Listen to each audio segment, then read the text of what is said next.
Hi everyone out there batuwuliriza tubaniriza nate on Raccoon Media ku YouTube channel yaffe.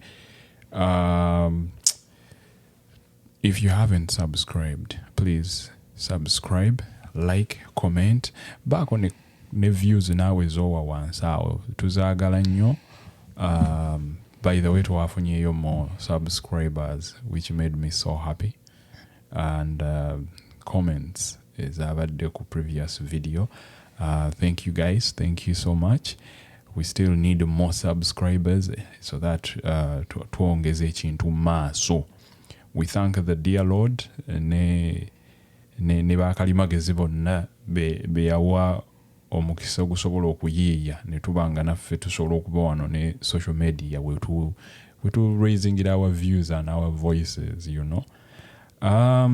Show ya leero see one of the shows zetukola tugenda just kukungubagirako na kusaasira nakubaako bye twogera eri omukukunavu Tamale Mirundi Senior ne family ye bambi omukama Katonda yamujje mu bulamu bw'ensi eno. Tugenda kubaako ne bye twogera here and there. Ndine munnange mu program ya leero nga bwe tubeera bulijjo. Tutandikire wali. Do you I don't know. Do you know much about Tamale Mirundi? Not much, apart from seeing him on the media and hearing what he says here and there, learning a few things from him. Yeah. I don't know him that much. What I know is I think he's a man who loved what he did. Right. Yeah, so, and who loved his country at that. I think he loved being who he was. Yeah. Tamale Mirundi nze kyenyinza okuba nga mumanyiiko. Bw'abanga si ye nnamba emu y'omu kuba political critics oba analyst abasobola okuguza omusajja we President Yoweri Kaguta Museveni nga ne woba tomwagala asobola okulaga ebibi ebiri kuba opponent be notaddamu kubaagala nakulira biki bye boogera. That is how gifted he was. He was a very intelligent guy, very historical. Omanyi omuntu abaako byayogera n'akuba mu history ng'ayogera omwezi n'ayogera omwaka n'ayogera olunaku netwala tugenda oyo.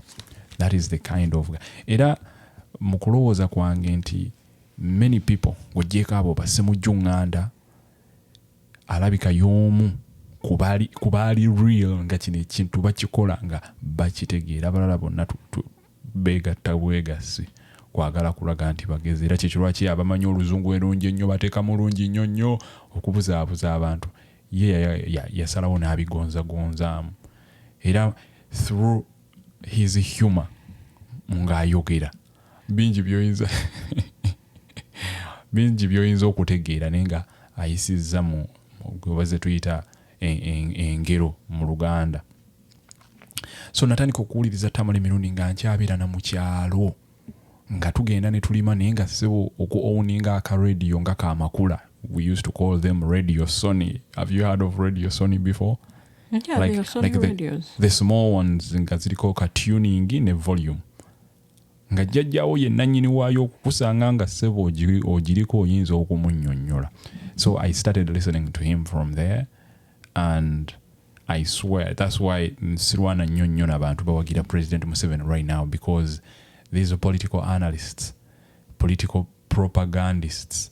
Bajja ne bakufeedinga information nga sabotaginga ba opposition boboogera ninga ebintu bya opposition boboogera bye bituufu. So kyekiringa ng'abantu abagenda mu chaachi bapasita babakwata emitwe n'akuteeka mu timing nga tosobola kuva wa bujingo nga ni tiwaliwo kyamagezi bujingo kyagatta mu okugundiyo kunzikiriza yo ne Katondawo naye nga yakukwata obwongo n'ebigambo bye. So that was me then. So that's why twina omulimo mungi nnyo, those that have gotten a chance to think and use our heads ne tugamba ekimala it is time tuyamba abalala. The little we know tugambe naffe twali bwe tutyo, but it's a scam. So basically I respected him to date because he's one guy that used to be on one radio station nagenda kundala nenga buli kyayogera kyanjawulo. Lwakuba bambi afudde akukkuluma all the time on his shows.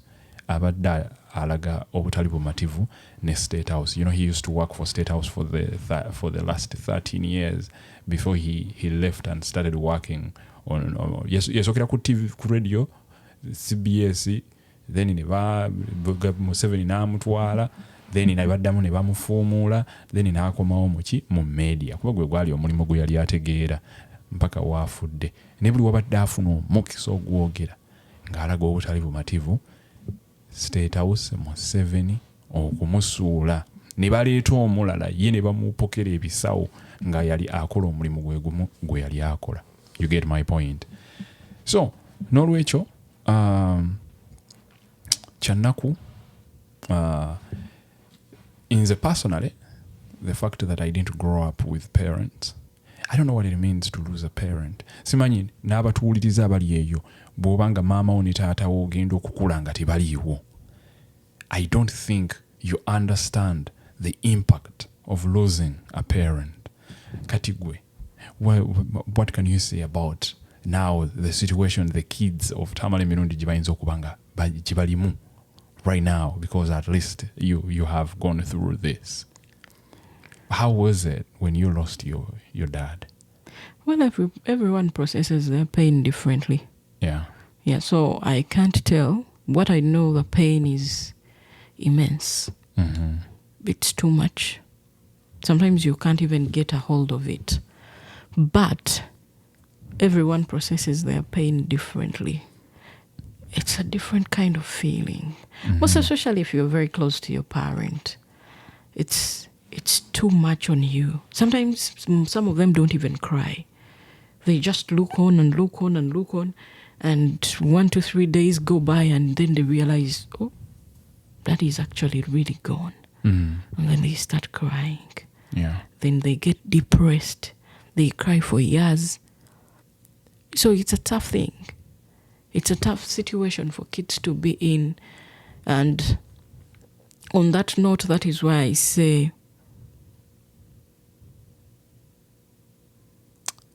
as much as we do not agree on a lot of stuff, we should let people's parents be.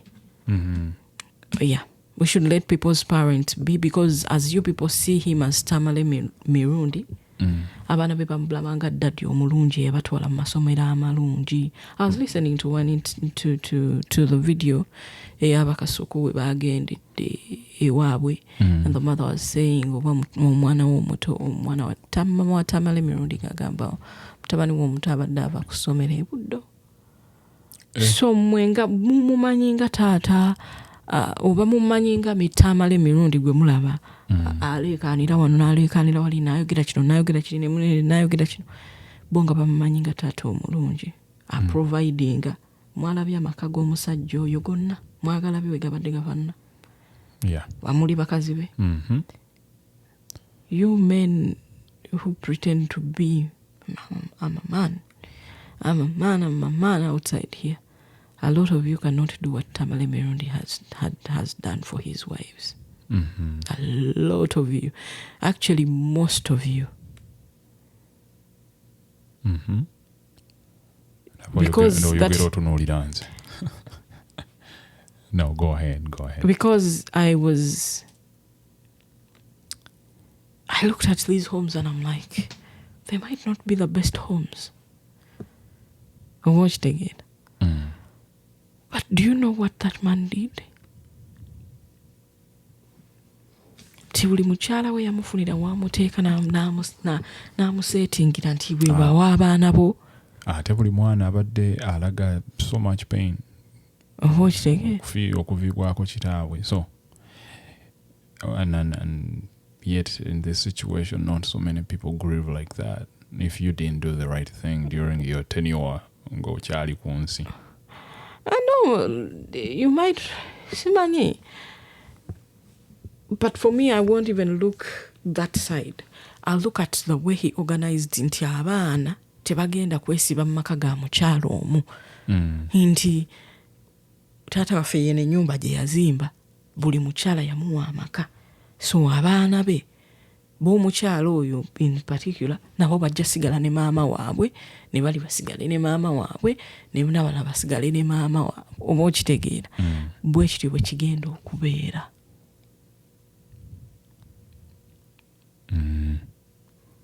I hear you. Bwe kityo bwe kigenda okubeera. And for that I salute Tamale Mirundi. And I think he's one of these men who are very good men at that. Yeah. Very good men. A lot of things happen in families. For that I salute him. He realized that nazaala mu bakyala bano abaana saagala bayombe. Omanyi oluyombo olwandibadde awo singa yali yazimbirako omukazi omu.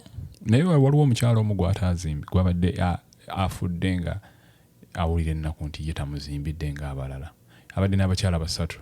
There is one abadde abeera, I think, a Kansanga around there, if I'm not mistaken. Nti yafudde bambi nga tannafa. It has been something he wanted to do. Okitegeera. So, but regardless, ekirala abadde ayagala maama we. Mole namatovu. Nalabye video ya maama ng'agamba we mumuleeta bannaye mu nzigalire mu kisenge. I don't want to see him. Mumutwale mumuziike mu nzijeyo ng'afudde. I can't stand seeing my son being buried. Era okwagala kw'abadde ayagalamu maama we abadde abyogera lunywe nga ne waba yeewaako introduction. Mutabani wa Tamale Mirundi ne Mole namatovu. Era maama we abantu we bamulumbako nga awagidde nnyo Museveni, Kaihura n'agenda amutaase. He has been talking about that pretty much all the time. Naye nga tuvudde awo tugenda twogere ku bulwadde obumututte. Tugenda bwogerako briefly. You know, you don't want to. No, we're not going to talk about his sickness. No. Why? This is how I want to bring it. I feel like this is how I want to bring it, because baalaze mu ddoboozi lya mutabani we Tamale Mirundi Junior nti taata abadde ayina amazzi mu mawuggwe ng'era bagassenamu. You get my point. N'agamba nti nno baakubidde State House.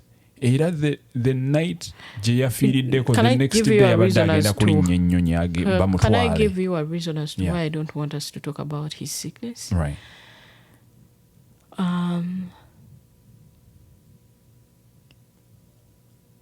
Do you see some of the things that they say, let's give the family some privacy and time to grieve?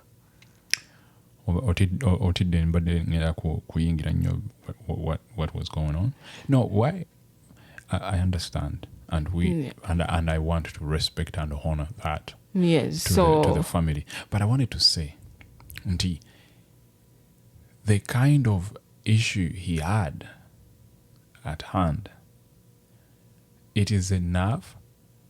Government yefunye ebyokulabirako bingi nnyo.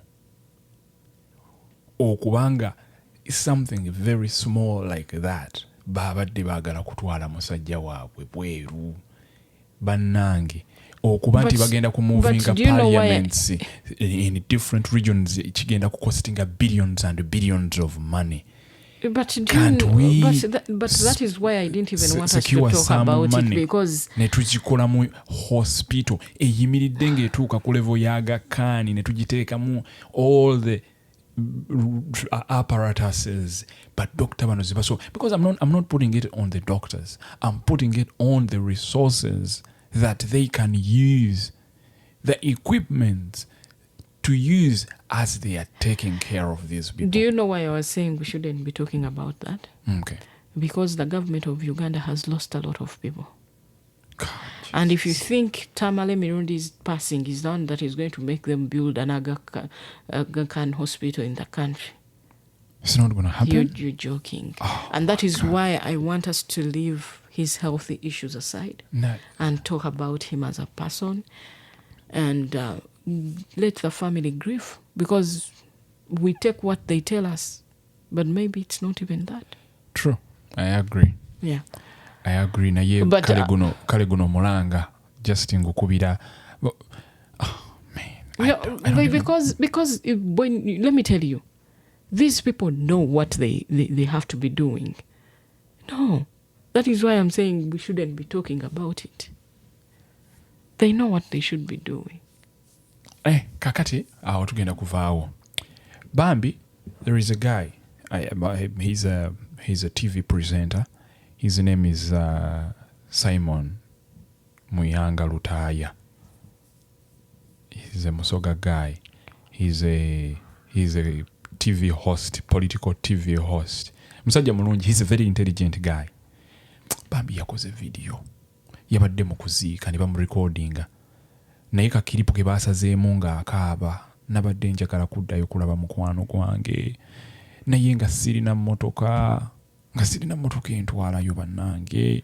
Oba nandisoose oba kati ngenda kukola ntya. Abantu bambuuza, maama ambuuza mukwano gwali atya. Everyone that finds me.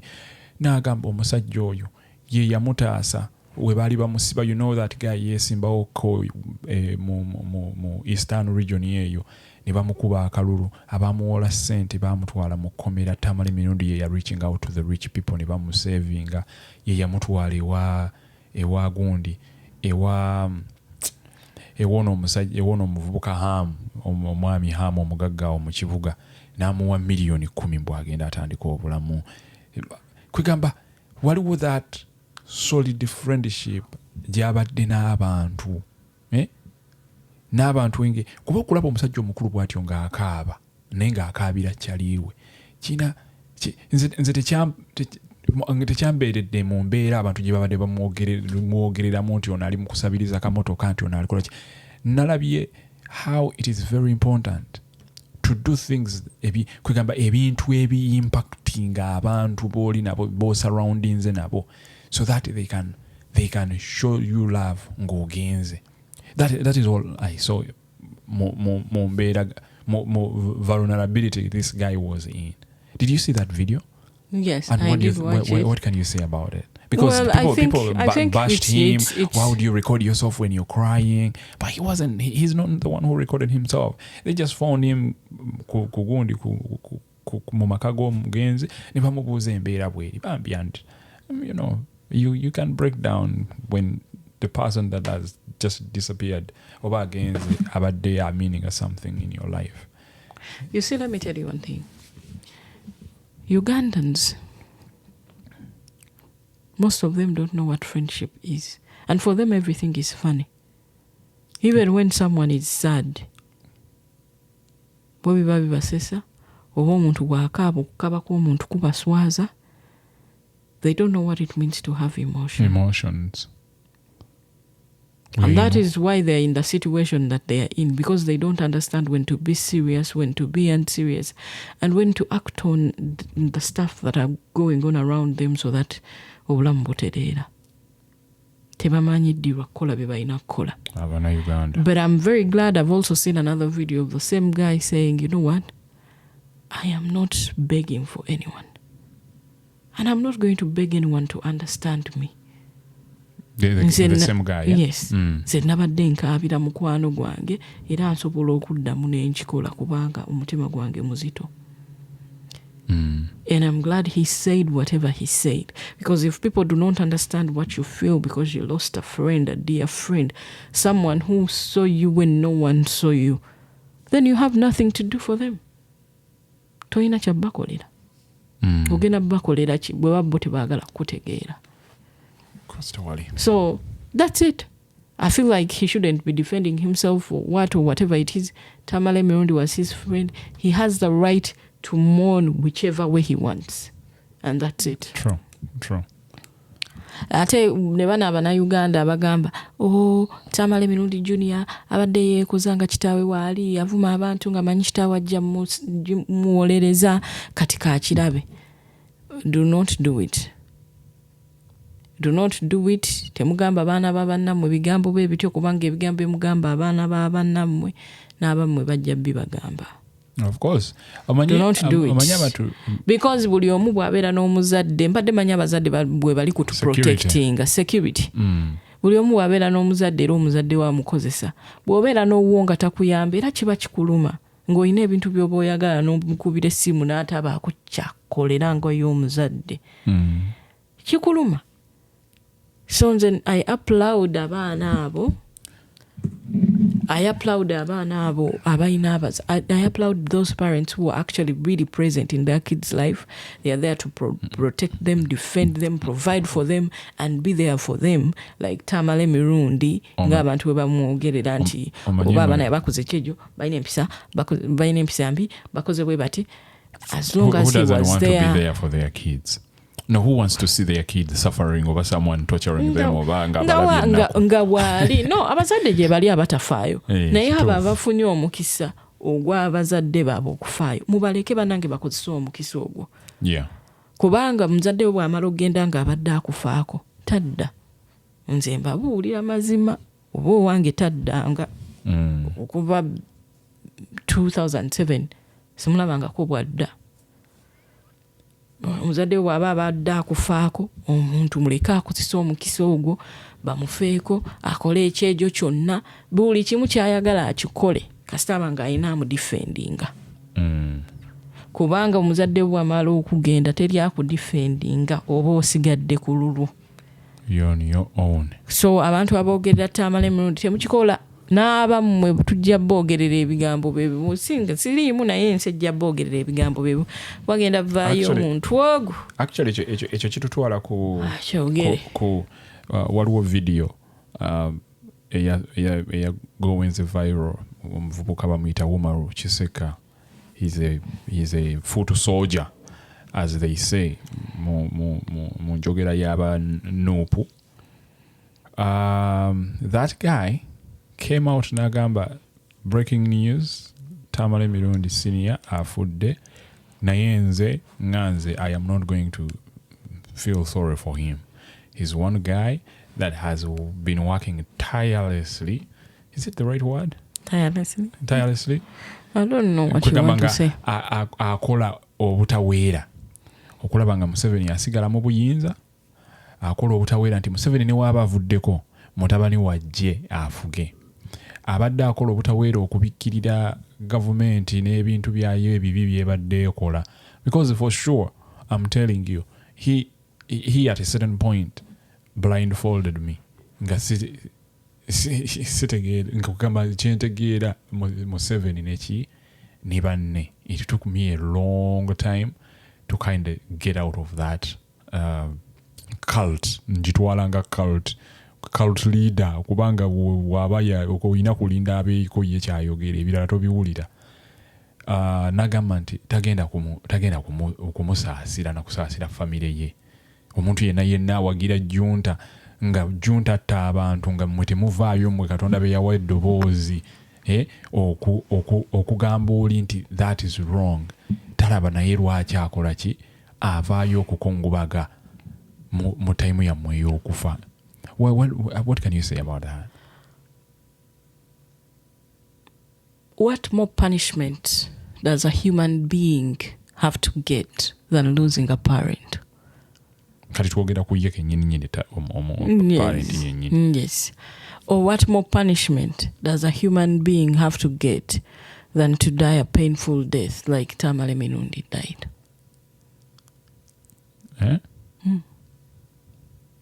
What more punishment do you want to give him? Tewali naye wano nti n'alaba obulamu bwe nga bugenda. No one has the right to judge the other. Most especially in those trying moments. Because no one is righteous. Fena tulina ebintu bye tukola mu bisenge. We have things in our closets that people don't see. Oba okitegeera. Tamale Mirundi came out and gave his opinions and what he thinks. This guy is one guy who worked for this government. Maybe ayina ekyamu defending Kisa Museveni kuba yamulabako personally. Yes. Amumanyi ng'omuntu okusinga ffe abamuwogerako boogezi tetumulabangako. We've never been in the same room with him. Sometimes n'okwogera kuno tuyinza obeera nga atamuwulirangako ng'ayogera because omulaba ku TV. True. Oba okitegeera. Naye Tamale Mirundi stayed with this guy for 13 years. However many years they were. But he stayed with this guy for all that time. Omuntu, yes. Omuntu ayinza okuba nga defending omuntu because of different reasons. Yeah. Mwe bye mutamanyi. Bwe ng'otomwagalako kubeera politician mubi, naye nga maybe ne Tamale Mirundi ekyo ekyopuubwa politician omubi takyagala. Naye ng'ate yo ng'omuntu Museveni gwe yalabako gwe yabeera naye emyaka egyo gyonna. Amumanyi nti deep down muntu mulungi. Naye abantu balina greed ya bintu bingi nnyo. Ti omuntu ayinza okuba nga muntu mulungi. Naye ng'alina greed nti oba alina empisa eno nti olina mukwano gw'omuntu mulungi nnyo. Naye nga bw'oyogera ne bbaawe temuba ba mikwano. Oba okitegeera. Right.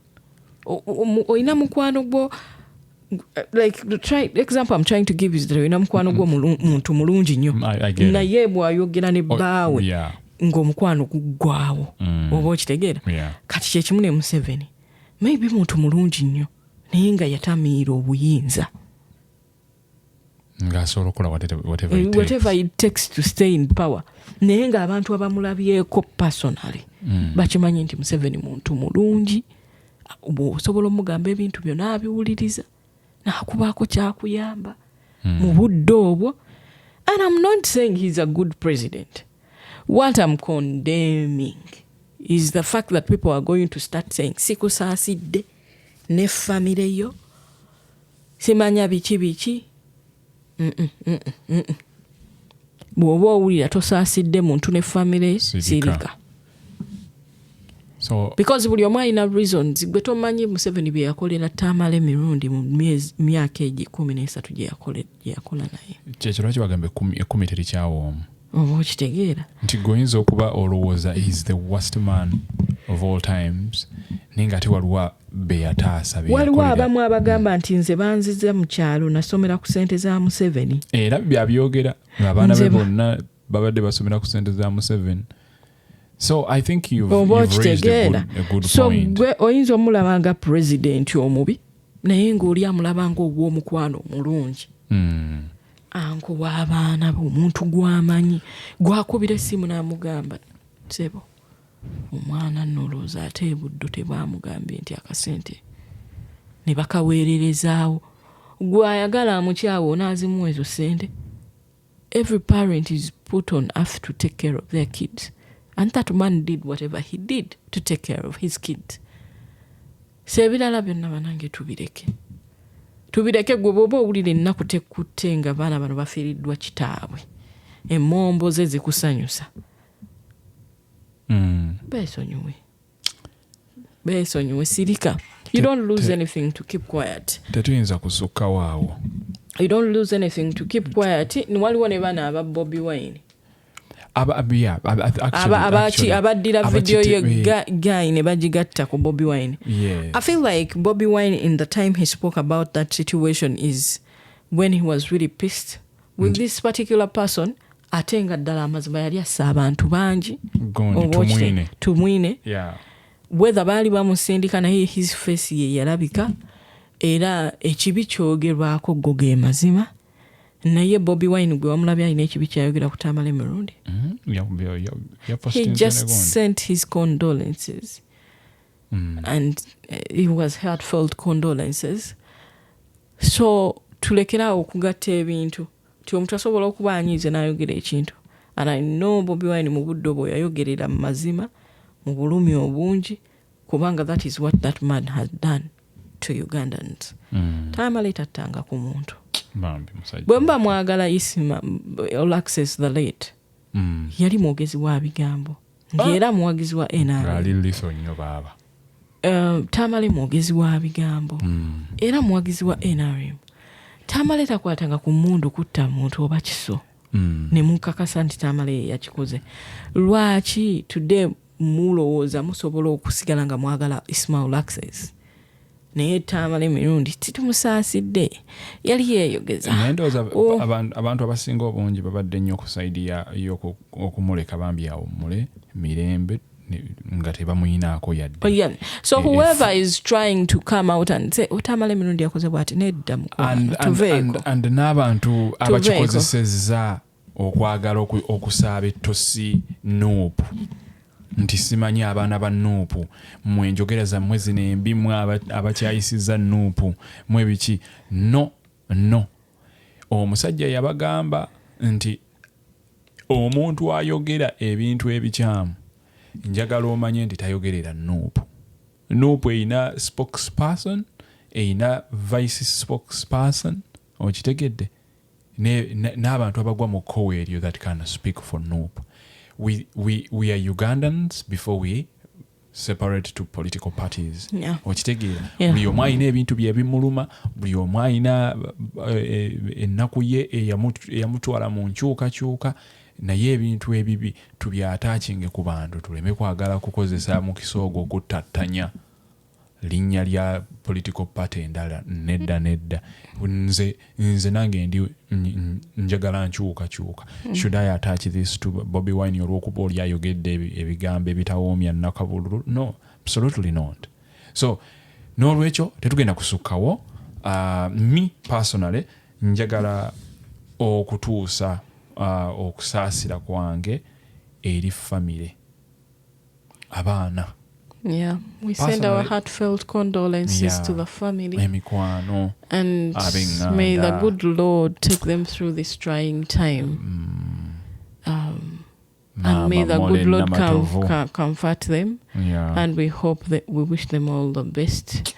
And we hope they overcome this trying time. Thank you very much for listening to us.